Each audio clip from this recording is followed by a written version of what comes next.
So we come to the fifth area of youth ministry, that is, qualities of a good youth worker. You know by now I like cartooning, so I've drawn some cartoons for this.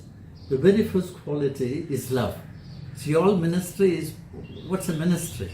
Ministry is about bringing God's love to people. Don Bosco would tell Salesians, the boys must not only be loved, they must feel loved.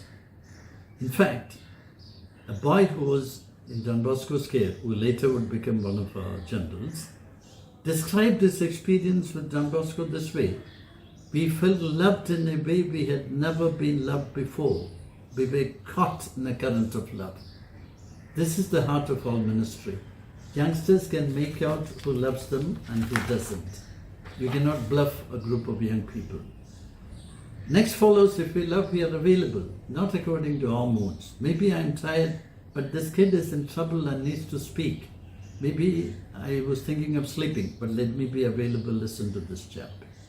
I remember a professor at the university in Rome getting up early to listen to a kid who was in trouble at 5 in the morning, sitting on the staircase.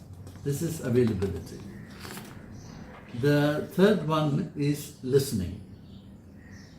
More than a lot of talking, ministry is more about listening. They long to pour their heart out to somebody who listens with love.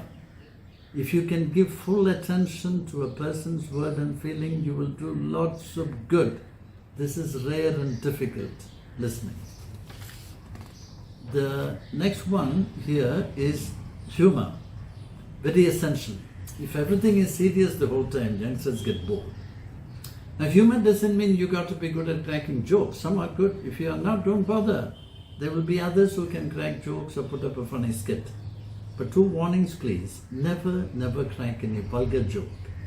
If it comes from a teacher, a religious or priest, youngsters will be scandalized. Don't do this.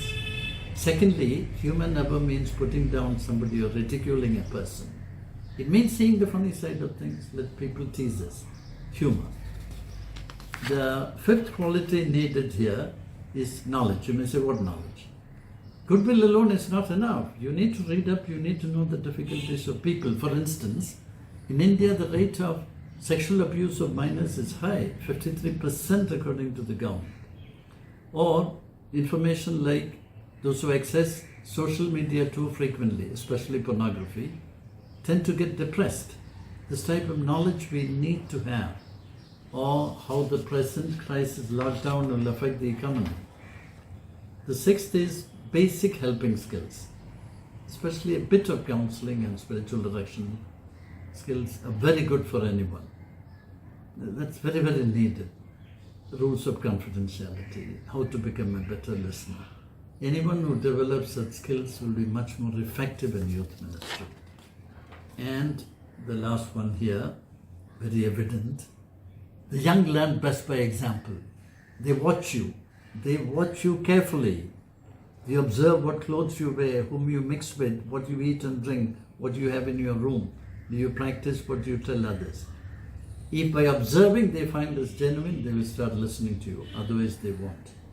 There is a saying, leaders are watched, not listened to.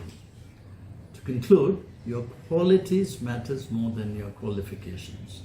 So good youth minister is not someone with a degree in youth ministry, but with qualities that make him credible, particularly a genuine love for the young.